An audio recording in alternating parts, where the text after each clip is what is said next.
High friends, welcome back sweet লাইফস্টাইলে। Starting করেছি সাজুগুজু দিয়ে, কেননা 9 মান্থ বেবি শাওয়ার মায়ের বাড়ি থেকে হচ্ছে। আর সেরকম কোনো অ্যারেঞ্জমেন্ট হয়নি, ছোটোখাটো করেই করেছে। যেহেতু ঘরে গোপাল আছে, তো বললাম গোপালের ভোগটাই খাবো। আমি সেরকম মাছ মাংসের ইচ্ছা করলো না খেতে, তো গোপালকে পুজো দিয়েই হবে। তো সেটাও আমি শেয়ার করবো। আর এদিকে মা, এই যে আমি এদিকে শাড়ি পরে রেডি হবার, এদিকে মা আলতা পরিয়ে দিচ্ছে আমাকে। তো আলতা পরে ঠরে নিয়ে রেডি হয়ে আমি তো আর একা পড়তে পারবো না। তো মা বললো, আমি বলছি দিদি যেহেতু ওদিকে পুজোর ওদিকে রেডি করছিলো, সব জোগাড়জাতি চলছিলো, মা ওদিকে দিদি ওদিকে জোগাড়জাতি করছিলো, আর এই যে আমি রেডি হয়ে গেছি। তো ঘরটা যেহেতু আমাদের ছোট, সেই জন্য রেজাল্টটা বাইরে করা হয়েছিল, লোকজন ওরকম আসবে না তাও। তো রেডি করে নিয়ে চলছিলো। আমি রেডি হয়ে দেখি, ভাগ্নিকে বললাম যে একটু ভিডিওটা কর দেখি।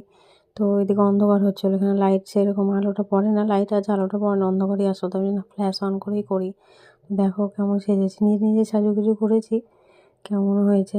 ইচ্ছা তো করছিল না, ভাবলাম নর্মালি বসবো, না সে একটু সাজুগুজু করেই নিই। আবার কতদিন পর সাজুগুজু করতে পারবো না পারবো তার নেই ঠিক। আর এই যে আমার নিরামিষ থালি, নিরামিষ না ভোগের থাল, ওদিকে গোপু সোনাকে দেওয়া হচ্ছিলো, মা পুজো করছিলো। আর এই যে পাগলিকে দেখো, এদিকে ছবি তুলতে ভিডিও করতে ব্যস্ত, বলছে ড্রেসটা চেঞ্জ করা হয়, তো ওর আর সময় হয় না। আর এই যে আমাদের ছোট্ট লাড্ডু গোপাল, তার সাথে জগন্নাথ, মা এদিকে দিচ্ছিলো ওকে, ওর আরতি চলছিল, ওকে সেবা দিচ্ছিল, কারণ ও না সেবা করলে তো আমরা আর সেবা পাবো না। এই যে এদিকে ওর জোগাড় হয়েছে, আর ওইদিকে আমারও জোগাড় জাতি সবই চলছিল একসাথে।